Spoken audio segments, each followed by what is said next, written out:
Hi, event profs. Thanks for joining us again today as we talk about how to think about our content strategy for events. So last time you joined us, we talked a little bit about how to use data and how to really look at those unique experiences based on what the data is telling you. So today I thought I would ask Jamie to join us again to share a little bit more about the next step in the process as she goes through content management planning with her teams. So, Jamie, tell us what's going on in your world. Yeah, we've got a lot going on as we prepare to kick off some events. And as we talked last time, we really were diving into the numbers and the data and making sure that we were taking into account everything that we had from last year, all the numbers, before we start to put together kind of our content strategy, opening our call for content, and figuring out what our attendees are going to learn at this year's event.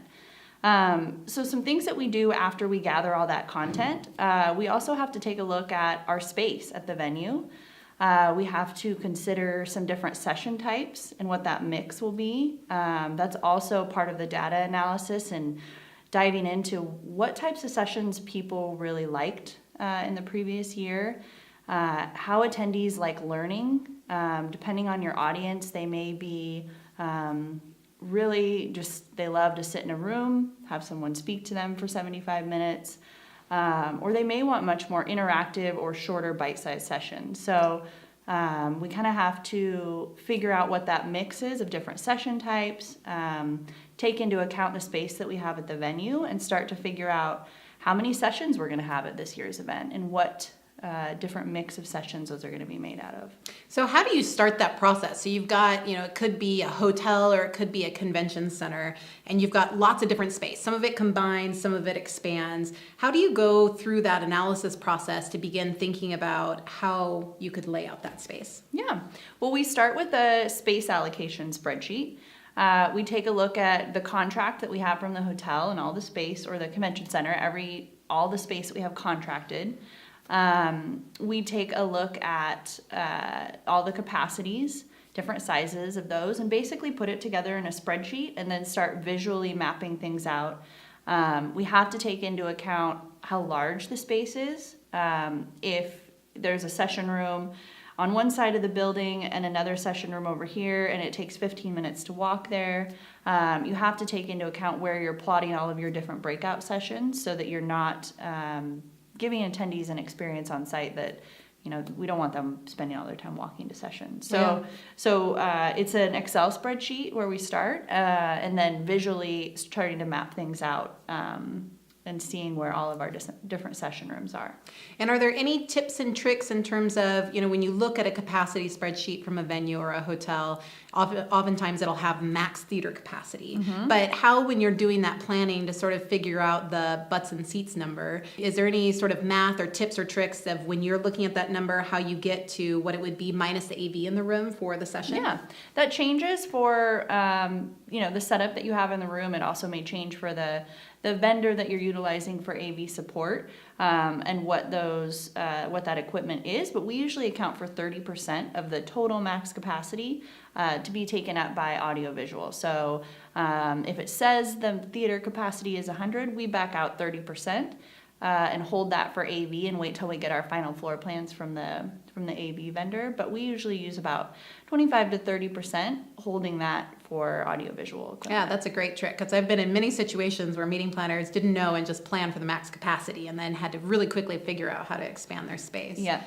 So once you sort of determine the space and how that looks, how does that benefit you in doing that work prior to setting up your call for content?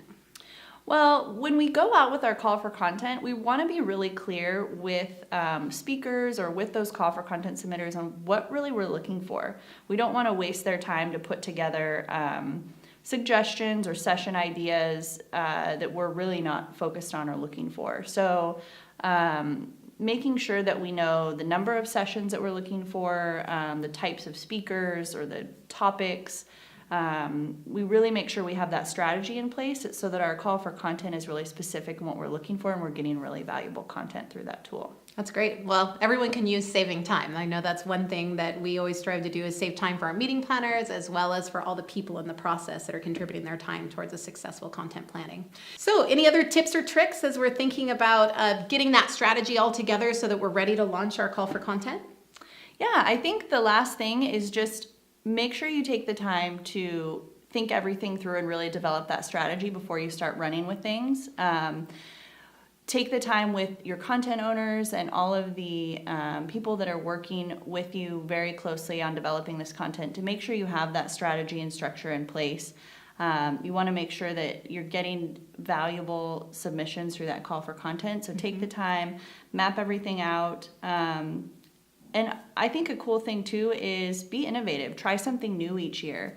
You may be a little bit nervous to go outside of the tried and true and what you think attendees want, but try a different session type, mix it up. Try a 45-minute breakout session, or try an interactive discussion, or flip your agenda around a little bit, but try something new each year, and use the opportunity to get feedback from attendees when they're on site and see how you can kind of be innovative and try new things. That's great. Well, it sounds like a lot of work, but we all know that more work up front means less work later. So those are great tips and tricks. Thanks so much for joining us. If you're looking for more information, you can head to hubb.me and read up on the blog, where we have lots of additional detailed information on best practices and ways that you can continue to innovate your own content management process. Thanks for joining us. We'll look forward to seeing you again soon.